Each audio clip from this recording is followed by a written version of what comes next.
Hello and welcome to Qsports. I am Omar.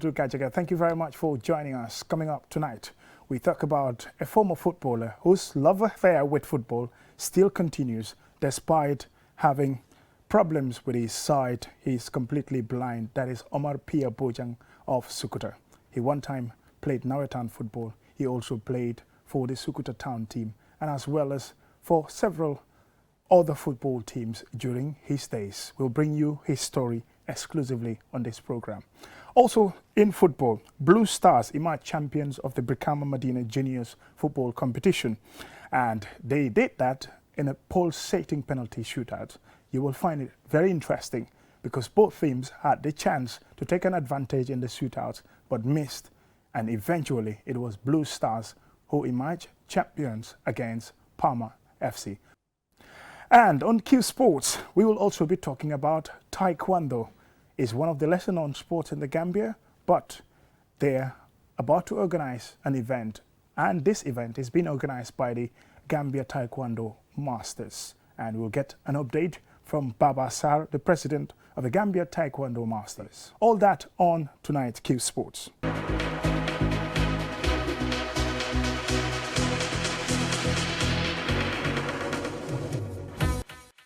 Welcome and thank you very much if you're just joining us. This is Qsports. First, we start with the story of Omar Bojang, former footballer, resident in Sukuta, but now based in Germany. He's running a charity called Qsports charitable organization that helps the less privileged people. And he still has huge support for football. He still follows football despite losing his sight after a brief illness. He went to a coma, and after recovering from that illness, he realized that he was completely blind. We'll bring you his story exclusively.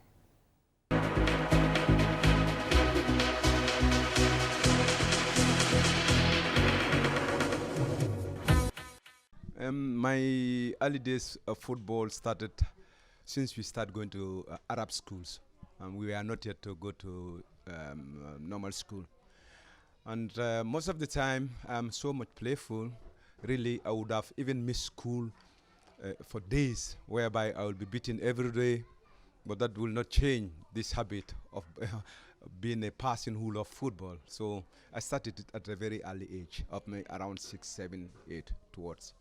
Can you describe football at that time? Because I know then it was a luxury to get proper jerseys. It was luxury to also get proper footballing shoes. It was even luxury to get football socks. How was early days in football back then in the 80s? Around those times, I would have said these are not available for us. And secondly, we only have one jersey which is called Blue Diamond. You have this jersey in white and blue. And also you have a short, mostly these shorts are made from Senegal. They were very, very popular at the time. And during our time, we didn't have all those possibilities of having shoe or whether socks or whatever it may be. And we were not even dreaming of maybe be a professional footballer. We just do it for fun, and we know that it was something that was one of the things that we love in our life, apart from prayers, I would have said. In those days, who were your teammates? Because I understand you started at a young age. You played for certain teams. You played Nawetan in Sukuta, and at some point you even played for the Gambian national team. Tell us, who were your playmates then? My first place where I play is called Blue Diamond. Blue Diamond is from Jambakunda, and we have people who were playing like Clark Cham. He's now in England. And we have Pajame, it's called Bebe, it's also now in England. And then we have Lamin Tombon Cham, he's also at the immigration at the moment. We have Khalifa Mane, he's a professional doctor in Ethiopia. We have Babukar Mane, he's I think now he's a scientist. And then we have Alaji Cham, who is currently working for NGO. We have Ibrahim Soljata. These are the people who I start mostly players with. And we have Mohamed Kimane. He was in England. He passed away some years ago. May he rest in peace. And many, many more players we were having during my first team that I have. That is called Blue Diamond. And then from Blue Diamond, we have a team that is called NAFA. NAFA was a team that was taken by us because it consists of the old players of the Sukuta, all elderly players. It consists of. So we were the one who have taken NAFA for a period of time that we were leading Sukuta for almost 5 years. We were winning all the trophies, the Knockout Cup, the League Cup, the Champion Cup. Almost 5 years we were leading Sukuta. Now let's talk about your transition from Nawetan football, and then you moved a little bit up there to play for the national team. Can you remember some of the dates? Let's say which year did you play briefly for the national team, and with the likes of which players then? The time I played for the national squad, that was when I could have said it is 1986. 85, 86. Exactly, I don't know, but around that time, that was the time they choose us to go and represent Gambia for under 21. So unfortunately, I didn't go. What happened was, the day they have to go for the injection, and this day I went to school and I didn't get the information that we will be going to England at the next day, and that has to be on Monday. So I went to school, then I get the information that we have to go to the injection at the Banjul to travel to under 21. Then I was playing for under 21 with Paring and Bebe, with Jato Sise and Steve Biko, one of the halfback, I forget it. He's well known. I forget his name. And then Siraj, he says from Serkunda, and then now he's now resident in Gambia. So we are selected as under 21 to go and represent Gambia. But unfortunately, I couldn't go. Due as I said that I was unable to have my injection. And then there is also, I have my first passport, this blue passport. I get it from the Gambia national squad. Then was Chorna Ture, was the director of the youth sport and culture. Yes, that was the time. Okay. From then on, you had a transition in your life. You moved on. You even traveled and had a new profession of becoming a chef in Germany. A lot of people would cherish that. Why did you leave football? Is it because you were looking up to become a professional and that didn't work out, and then you choose another career path? No. I for my life, I do take what comes. What comes, I take and go. Because during my time of footballer, as footballer, football was not shown like today. You know, people are not so exposed. It's now today WhatsApp or whatever, people are exposed. And during our time, there was not so much exposure. So we were just playing football for fun, to entertain our town, and to make the people love the game. That's how football was with me. And then later on, when I reached the age of, I said, okay, it is now to get married or to get a family, then I start to go for profession. But doesn't mean it stopped my football, no. I was even going to work. I'll be working, and when it is Nawetan time, my chef will leave me, come and play Nawetan. When I close when the football is finished, I go back again to my working place. I work till night time and come back. So it's something that I really, really love. And I was doing that for 6 years. So even when I left Gambia for Germany, I didn't leave football. But I know that at that time, I couldn't be a professional because of my age. Now. Since then, something really twisting happened. That is due to your physical ability to do certain things for yourself. You fell ill, and then after you fell ill, tell us the rest of the story. What happened? How I get sick. My sickness comes from coma. I would have said I have a liver problem, which was not known. And then my blood temperature went up to 40 plus. Then I fell in coma, because then the virus in the blood, they attack my organs. They went into my lungs, my heart, my liver, and brain. So then I fall in coma. Then I was in coma for almost 24 days. So when I wake up, then I found out that I lost my eye. But this didn't change things for me. I think I would have said. Let me jump in here a little bit. Yes, I know you have faith in Allah that it is Allah's doing, but it could be devastating just to wake up one early morning and then you realize that you cannot see anything. Yes. Yeah, this is something, just as I've said, because this is something is called degree, that everybody have a degree. It's not only me. Everybody have it. Maybe they are harder than each another. But this is something Allah subhanahu wa ta'ala said, everyone will come through something else, whether a loss of family or poverty or sickness or whatever it may be. So, but for me, it was really hard, I would have said, because when I realized that I couldn't see, I even never try to open my eye from that day. I know that I'm blind. I say, why should I open my eyes? I don't need them. So I close it. I always close it. But later on I said, no, I should open it that they get air so that it comes back to function. Because the point is, it's only the light that is gone. Doesn't mean the eye doesn't exist. It's existing. So, but when it happened, I said, no need for me to open my eye anymore. That is the first thing I have in my mind. Yes, but I was so much happy that I have people in my side or people on my side who are very, very sensitive, and they are there for me as a brother. Really, really brother. Because when they even visit me at the hospital, my brother was there. The hospital cannot believe the people who are visiting me. They say, who is this person? How are many people coming to visit this? Who is he? You know, because the point is, the people who are visiting me, they know me very well. I do see a lot of things with them about Islam, about Ramadan, cooking for the people. We cook for 250 people a day, the whole Ramadan.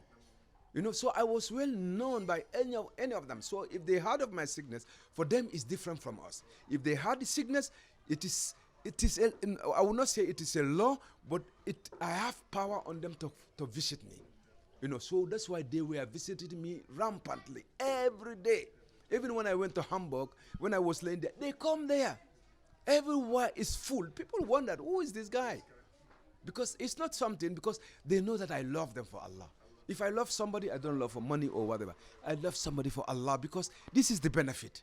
You love somebody for Allah, the benefit is this dunya, and al-akhirah, you have also the benefit. So that's why my love is not just mouth. I really, really have it in me. Whatever I like to do, I feel it in me, not only to show. Let's come back to football again.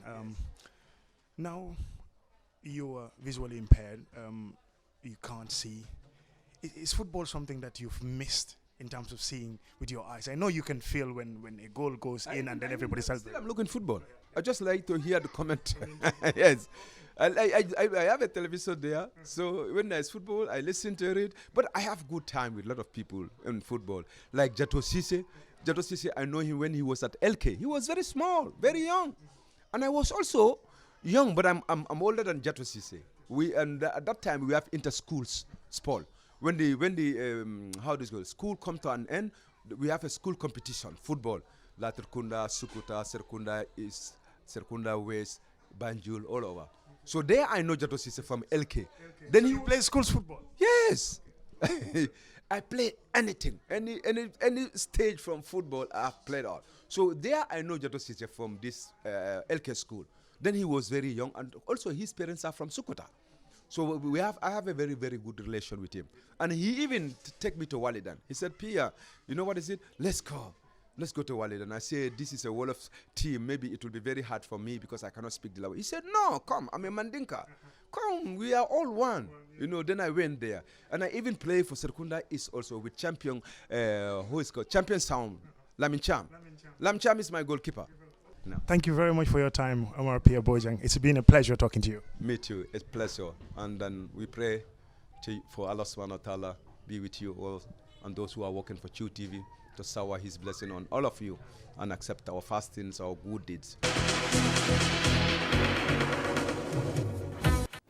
Still on football, let's talk about Blue Stars. Blue Stars is one of the teams in a competition called the Medina Football Junior Competition.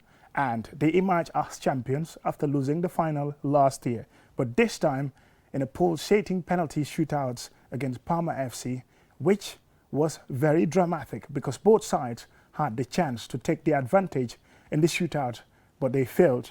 But eventually, it was Blue Stars who emerged champions of this competition. Let's get an exclusive report on the game. Parma FC goalkeeper Lamin Jiba will have had an unforgettable night's sleep as he missed the penalty, sending his kick wide, thus failing to take advantage of a chance to score the winning kick.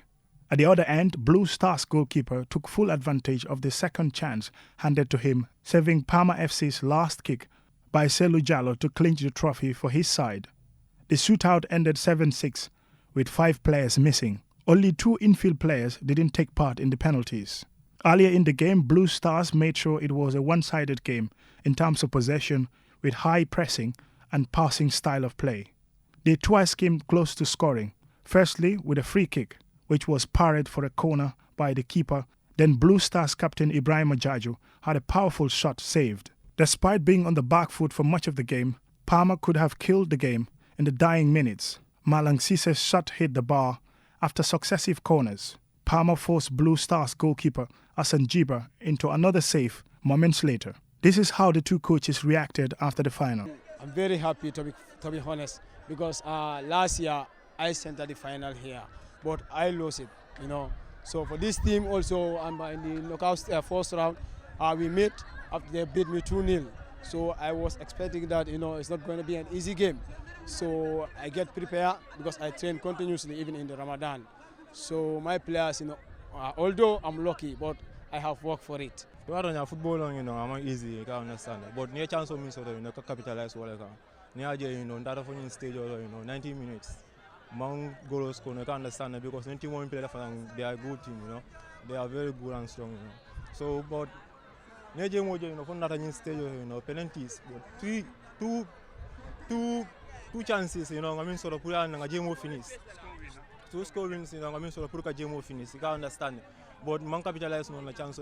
The best player of the tournament award was given to Modu Ba of Manokang FC, who said his feeling at getting this recognition. Nyoga, over content, and well, over happy over appreciate, bedadal, over proof, the best player, can receive, over, over The junior football tournament has been organized for 4 consecutive years under the leadership of Matar Njai, who also spoke to us. I am being motivated by developing grassroots football.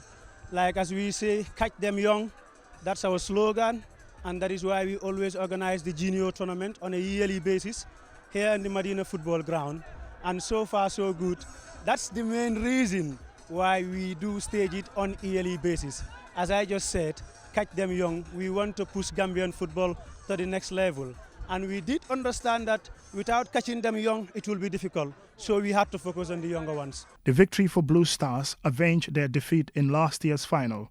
With this deserved victory, which climaxed an exciting 14-team tournament. And finally, let's talk about Taekwondo. It's one of the lesser-known sports in the country, but they are also emerging.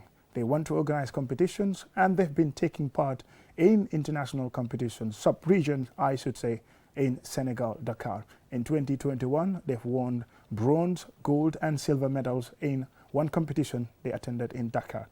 And they're about to organize a training competition in the country in the next few weeks.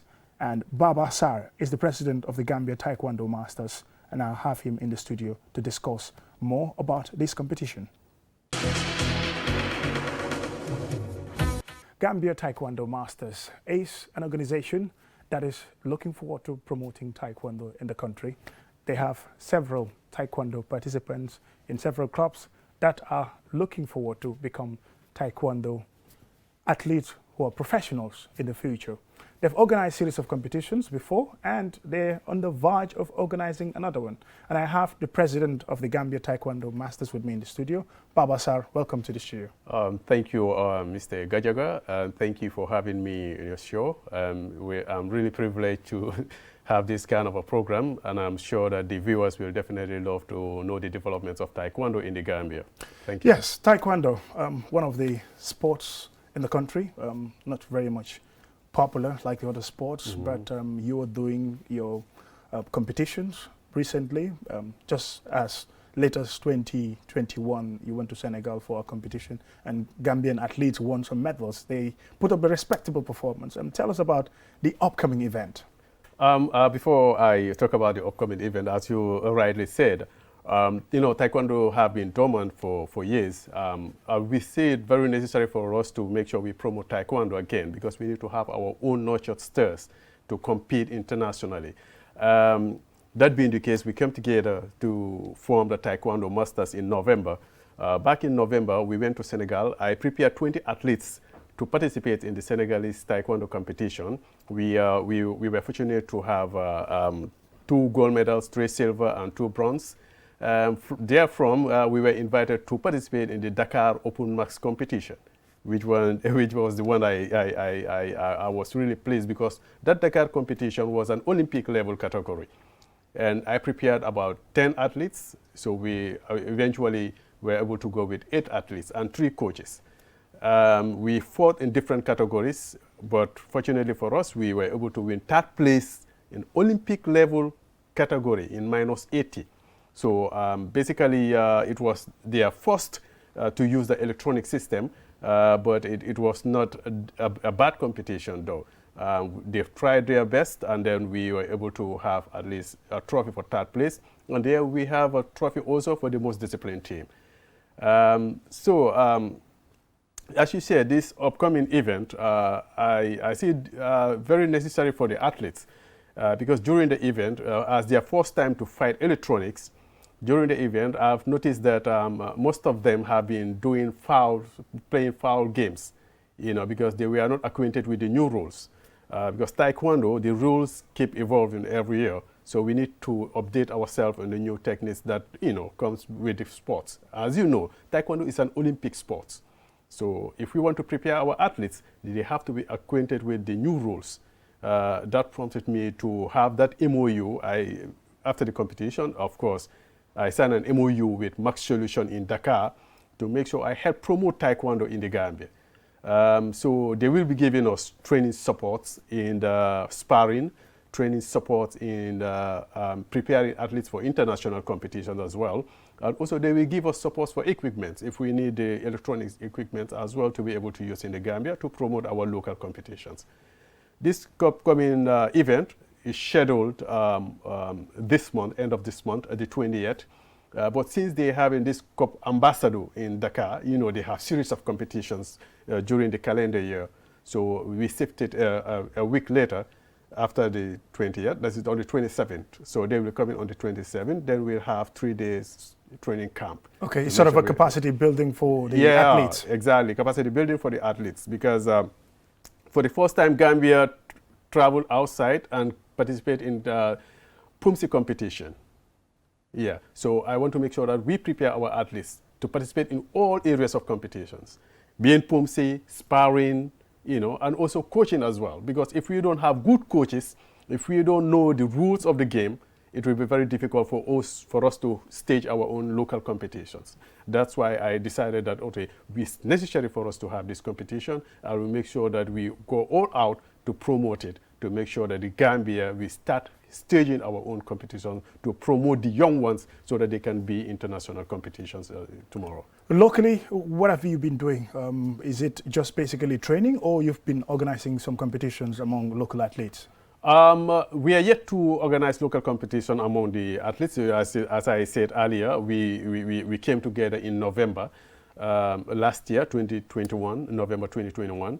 But over the years, the association, the executive committee, who I can say put themselves in the executive, as I'm telling you now, because we don't recognize them as the Taekwondo Association member. That is the Gambia Taekwondo Association. The Gambia Taekwondo Association. We don't recognize them because they've been there 4 years. 4 years since 2016 to 2021. Even a single local competition have never been organized. They don't even know the number of clubs that exist in the Gambia.